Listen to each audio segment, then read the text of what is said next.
भाई लोग, history versus mythology, Macaulay और मार्क्स पुत्र भले ही बहस कर लें, हम मानते हैं मैथोलॉजिकल हिस्ट्री को है और कार्तिकेय से भी उम्मीद है कि हम वो सब कुछ देखेंगे जो हमें हमारी जड़ों से जोड़ती। बाकी रक्षाबंधन में कनाडा कुमार ने बहनों को ही बोझ माना है, त्याग करने वाला भाई बना है, छिछोरी कॉमेडी करता दिखता है। 20-22 दिनों में खड़ा होकर कूद फांद कर संवाद बोलकर फिल्म पूरा कर लेता है Canada Kumar.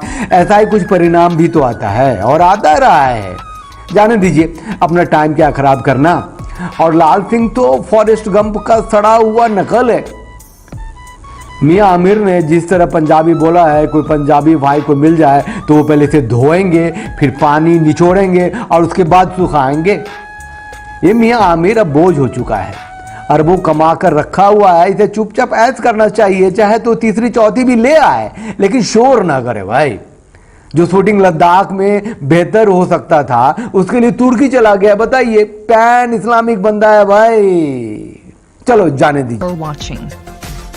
Drop a like, leave a comment, and don't forget to subscribe to watch more videos like this.